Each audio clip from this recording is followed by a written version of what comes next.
Twitch.tv/ESPN 1320. Excuse me. Working through a hiccup. Here we go.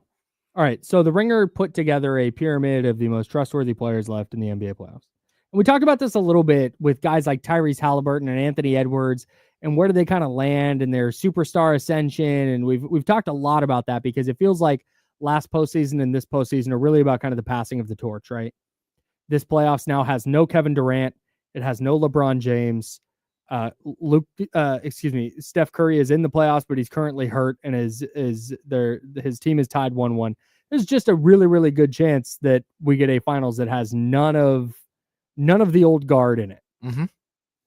So the last two playoffs have felt like that, kind of in real time passing of the torch. So I think the individual player discussion is interesting. The most trustworthy player in the playoffs, according to the Ringer, is Nikola Jokic. The second level of the pyramid is Shai Gilgeous-Alexander and Jalen Brunson. The third level is where things get interesting. This is the trustworthy level. And there are three players in the trustworthy level. The first one is Tyrese Halliburton. I'm going to stop there. I have a really difficult time arguing against Tyrese Halliburton at this point. If this was this time last year where you and I both watched him avoid the basketball against the Knicks in the playoffs, I think I would have been hesitant to call him a trustworthy player.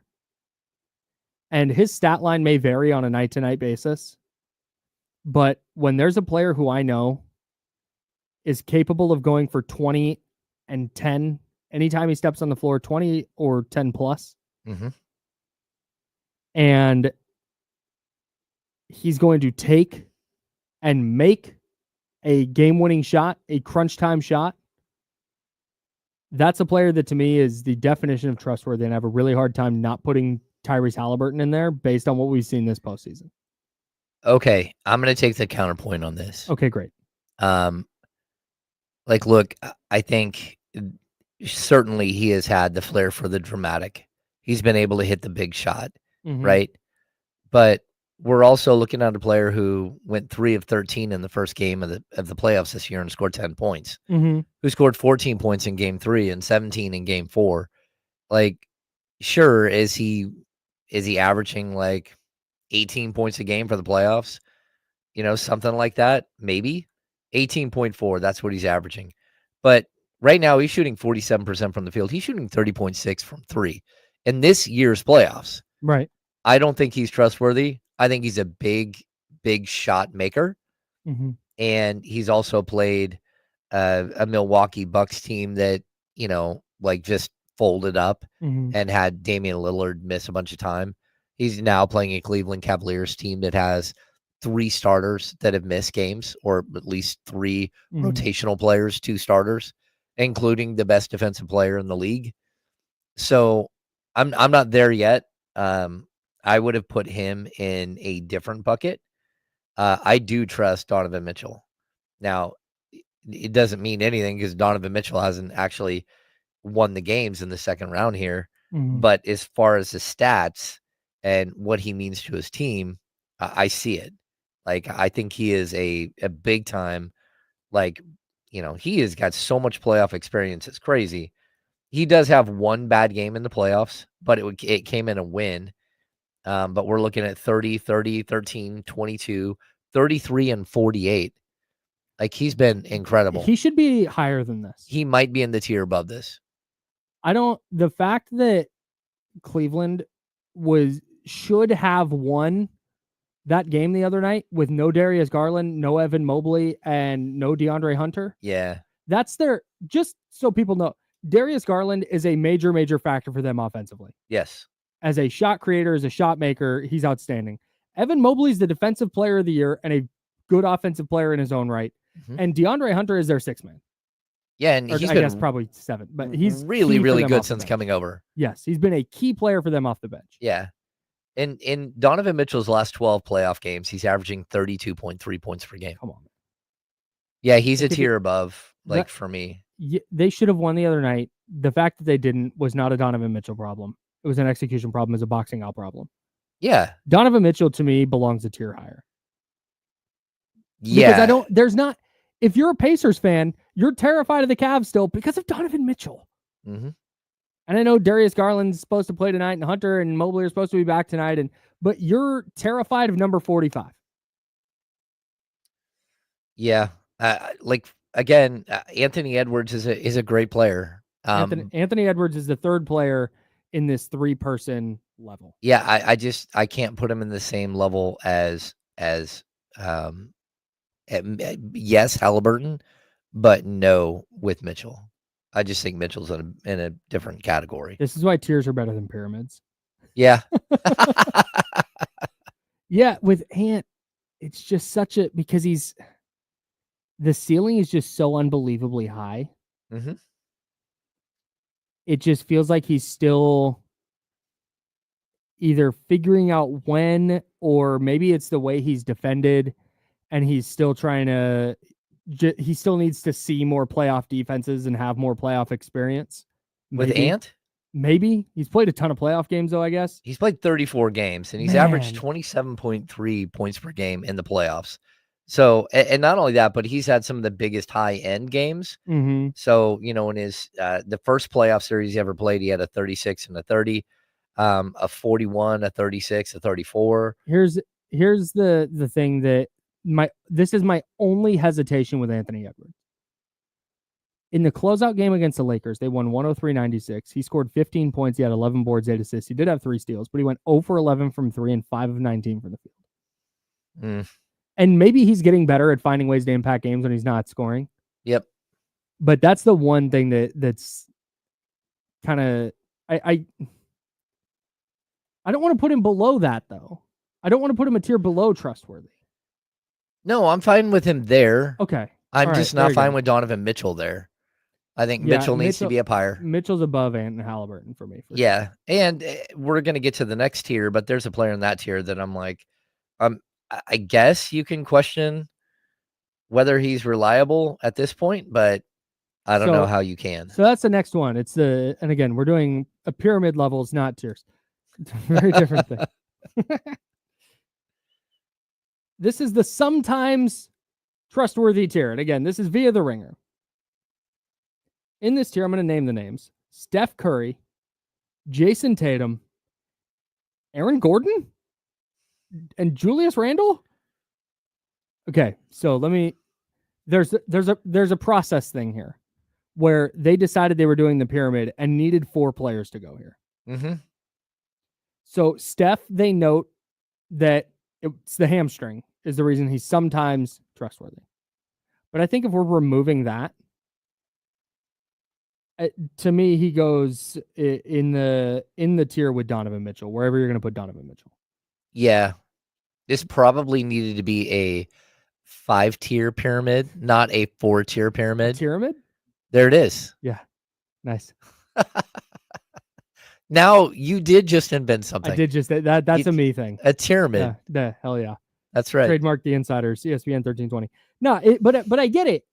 If right now, if you're going, hey, I'm today, right now on May 9th, 2025, if I'm betting on one of these guys, it's like, man, okay, let's say Steph comes back for game 5. Are you certain you're getting 38 minutes out of him? And are you getting a good 38 minutes? Now, if Steph's healthy, like I said, of course, he came out and he was cooking against Minnesota before he got hurt. Honestly, the fact that he made that little leaner that he made with the bum hamstring is pretty impressive. But if you have no idea what his injury status is, I get why he would be in the sometimes trustworthy category. I guess, but I mean, people have brought it up. Like Russ Dog brings it. Aaron Gordon over Jaylen Brown. Where's Jaylen Brown in this? We're talking about the guy who literally won the Finals MVP last year. It says right now. Today, right now. Okay. And like I said, there was a whole podcast that went with this that I didn't listen to. I'm just going off of what they posted on the internet. Yeah. Okay. I would put Jaylen Brown in the sometimes category. Yeah. Sure. Jaylen Brown is averaging 22.6 points per game in the 2024-25 NBA playoffs. I mean, he's been really good. But no. I'm also, where's Jamal Murray in this? What is happening? This pyramid is crazy, Wild Kyle. Pyramid. Jason Tatum belongs in the sometimes pyramid or sometimes level right now. Yeah, he does. And I think that Jaylen Brown belongs there for the same reason. Because if they had a quote unquote trustworthy star on their team, they're up 2-0 in this series. Oh, yeah. But the fact that Jason Tatum didn't even get a shot off at the end of the game. That's come on, dude. And we can parse and pick apart why Jason Tatum's not effective or hasn't. I'm sorry. Let me back that up. Why Jason Tatum has not been effective in these 2 games. Mm-hmm. But it's just the fact that I walked out of the 2022 NBA Finals and went, man, is Jason Tatum really their best guy? Because Jaylen Brown was the more impressive player in that series. I'm not totally sure Jason Tatum's their best player. And then they lost in the first round the next year, right? They lost to Miami the first round where they were down 3-0 and then tied the series and then lost game 7. That's the thing that happened, right? I have that order correct. And then they win the title last year. But Jaylen Brown was the finals MVP and the conference finals MVP. So Tatum's obviously awesome. And you look at all the regular season stuff and he's incredible. And last year during their playoff run, he was incredible. Probably should have been the finals MVP. But then he comes into this year and just does no shows. I can't trust him. I guess. But man, you go back to the Philly series in 2023. Yeah, 51 in a game 7. Dropped 51 in a game 7. I don't know. But then the Miami series, he put up 14 in a game 7. Right. So yeah, I guess you're probably right, but I just can't imagine. I mean, this is the best player. We can argue about it, whether he's the best player on the best team. We're talking about right now, though, on May 9th, 2025, with everything we know based on right now. I guess. I mean, if you're going to take the 0-2 start in the series, then you've got to put him in that category. Okay, but that seems pretty tough. No, but okay. If we know how loaded the Celtics are, if Jason Tatum is that dude, then there's no worries, right? Yeah, that's true. If he's that dude, they are that much better than the Knicks, or they should be, in theory. If Jason Tatum is playing at that level, and frankly, we want to bring Jaylen Brown into the discussion, if he's playing at the level we all know he can play at, then they should win the next 4. The problem is when it's come down to crunch time in these games, they've twice blown 20-point leads at home. Yeah. They're down 0-2 in a series, and both are home games. That's and they tough. Were up 20 in both. Yeah, you don't get to hang out in a tier above sometimes trustworthy. No, that's true. Yeah, I mean, in those games where you know how much is on the line, I expect more than a 23-pointer in a 13-point game.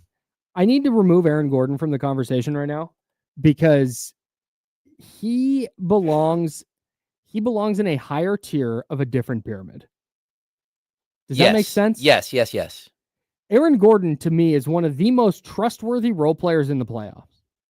See, we should have done this. We talked about the other day. We can do it. We have another 45 minutes of program left. No, that's true. But we talked about this idea of who has the best star in the draft. I mean, in the playoffs, right? We should have said who had the second best player. Who has the third best player, because then we probably could have come up with who might actually be the team, right? Sure. So I think by avoiding, because it doesn't matter how good Jason Tatum is if the guys around him just completely fall apart. That's in the playoffs. A great point. Jason Tatum could average 50 for the next 2 nights, but if the rest of the team is going to shoot 16% from 3, it's not going to matter. Yeah, look at what Donovan Mitchell's done. Sure. Donovan Mitchell's been absolutely off the charts great. Yeah. But they're 0-2, and they're 0-2 because they're missing 3 players. Yeah. It's tough. I think there are better role players than Aaron Gordon in the playoffs, especially if you're going to put if Star is by themselves and then we're doing everything after that. Yeah. Jaylen Brown obviously belongs up there. Pascal Siakam's up there. That's where Evan Mobley. Just the Cavs in general, the Pacers in general, the Celtics in general just are super deep like that. Jimmy Butler. Yeah. Is there.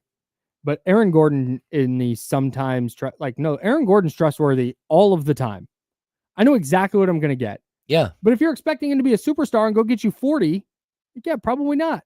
But if you need him to knock down a game-winning three or be in the exact right spot to throw down a game-winning dunk, he's going to be there. Yep. He's going to do the stuff role players are supposed to do. Well, even, for that matter, Mikal Bridges. Mikal Bridges is a guy who locked up Jason Tatum on the final play. Yeah. Like, that's why he's there. Yep. It's to be an elite role player in a moment like that against a specific player that they went out and traded for you to stop. After the conversation after the postseason was, man, they gave up too much for Mikal Bridges.